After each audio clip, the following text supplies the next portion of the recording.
পটল বানাবো, পটল পোস্ত করব। তো পটল পোস্ত করার জন্য আমি পটলগুলো এই লম্বাভাবে কেটে ছাড়িয়ে ভালো করে ধুয়ে আমি রেখে দিয়েছি। আর এইভাবে পটলটা কেটেছি। পটলটা ভাজার জন্য 2 চামচ সর্ষের তেল দিয়ে দিয়েছি। এখন আমি পটলগুলো ভেজে নেব। পটল আমি দিয়ে দিচ্ছি।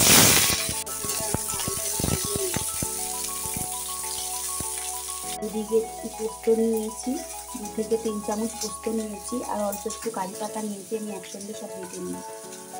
আমি এরকমভাবে লাল করে ভেজেছি। এবার আমি এটা তুলে নেব।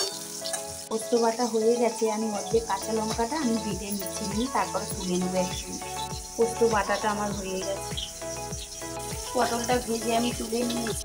পটল ভাজা তুলে নেওয়ার পরে এই তেল ছিল, পটল ভাজতে বেশি তেল লাগেনি, যতটুকু দিয়েছি প্রায় ততটুকুই তেল আছে। আমি আর তেল দিলাম না। আমি এখন ফোড়নে কালো জিরে আর সাদা জিরে আমি ফোড়ন দিই।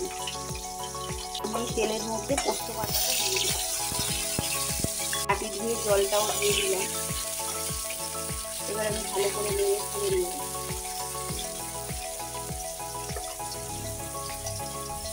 আমি এখানে 1 চামচ হলুদ গুঁড়ো দিচ্ছি আর একটু জিরে ধনের গুঁড়ো দিয়ে দিচ্ছি। সামান্য একদম অল্প জিরে ধনের গুঁড়ো দিচ্ছি। আমি ভালো করে মশলাটা আরও কষিয়ে নেব। দেখো মশলাটা আমার ভালোভাবে কষা হয়ে গেছে। এখন আমি ভেজে রাখা পটলটা দিয়ে দিচ্ছি। দিয়ে আমি ভালো করে নেড়ে চেড়ে নিচ্ছি। আর পরিমাণ মতো আমি লবণ দিয়ে দিলাম। দিয়ে আর একটু ভালো করে আমি নেড়ে চেড়ে নিচ্ছি। আর একটু খুব কম একটু জল দেব। দেখো দেখতে কত সুন্দর লাগছে। আমি কিন্তু আলু ছাড়াই একটু রান্না করছি। আলু দিয়ে নিন, যাদের পছন্দ তারা আলু দিয়েও এইভাবে পটলের সঙ্গে এরকম লম্বা লম্বা করে পটলের মধ্যে আলু কেটেও আলু দিয়েও রান্না করতে পারে। আর কারি পাতা অনেকে ফোড়ন দেয়, ফোড়ন দিলেও অন্যরকম একটা টেস্ট। আর বেটে দিয়েছি, বেটে দেওয়ার এটার টেস্টটা আলাদাই হয়। পটলের সঙ্গে পোস্ত ভালোভাবে আমি কষিয়ে নিয়েছি, যাতে একদম শুকিয়ে গেছে। এখন আমি একটু জল দিয়ে দেবো,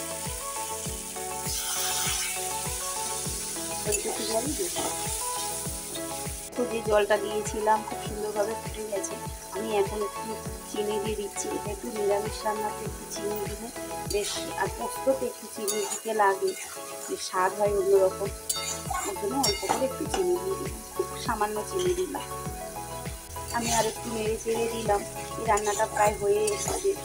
আর এইভাবে যদি রান্না করা যায়, রুটি পরোটা ভাত সবার সঙ্গে খাওয়া যায়। যাতে দেখতে খুব সুন্দর লাগবে আর একটা দারুণ গন্ধ বেরিয়ে গেছে। দেখো একদম রেডি হয়ে গেছে। এখন আমি নামিয়ে নেব। দেখো পটল পোস্তটা আমি নামিয়ে নিয়েছি।